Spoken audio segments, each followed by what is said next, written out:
Art TV. Okay, what's up? Kumusta naman tayo mga kabrother dyan? Kumain na ba kayo? Baka nagugutom pa, kumain muna kayo. O, inaantok ba kayo? Baka inaantok pa mga brother natin dyan. Akaw, baka mga ano to napuyat sa mga lamay ba? Napuyat sa lamay no? Okay, ito start tayo mga kabrother. Ano tayo dito? Faded ng upit itong kabrother natin. Okay, nag-number 2 tayo doon, yung kulay green. At ito, gumawa tayo ng ano dito, palatandaan ba yan? No? Yan o, palatandaan to eh. Yan, yung mga professional barbero, yan yung mga ginagawa ba? Kaya ito, hindi natin syempre kahit hindi tayo professional. Yan, number 1 tayo mga kabrother. Okay.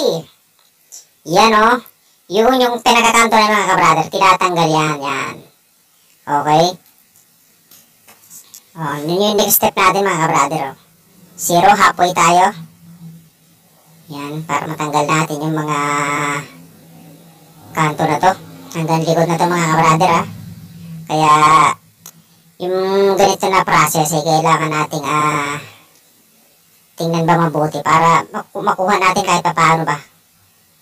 Okay, 0.5 yan, puti na yan mga kabrother. Yan kung mapapansin nyo mga kabrother, yung ulo nitong kabrother natin na to ay merong ano yan yan, yung parte na yan madilim. Lubog yan mga kabrother. Sa pagtulog yan yung tagilid-tagilid, tapos matigas yung hinihigaan mo, yan, lulubog yan.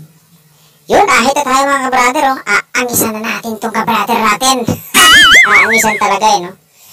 So yun, tapos na sa ahit, flipper overcome tayo. Yan na. Makikita na natin ang ano nito, hubog. Yan pansin nyo mga kabrother, yan yung lubog. Ito yung ginagawa ng mga professional na barbero. Yan ito yung ginagamitan ng trimmer yan Kung ano yung kalalabasan ng pagka-trimmer natin mga kabrother ay hanggang dun lang. Hindi din natin tududuhin pa kasi lulubak lalo yun. Okay, dito na tayo. Sa right side. Same process, katulad sa left side. Okay, gumaganda na siya na kahit pa paano. Yan ahit na rin tayo dito para maipakita natin at makibandera natin kagwapuhan itong kabrother natin. Baka may kadate to kaya nagpagupit tong si kabrother natin. Diba? Yun ang sinasabi ng kabrother natin yan. Baka naman hindi bumaga yung forma. Ngayon, ito na, makikita nyo na yung pinagupit niya mga kabrother. Okay, ito na siya. Trimmer lang ang pinagamit sa taas mga kabrother. Yan ang finished product natin. Hindi natin ginandahan mga kabrother, simple lang to.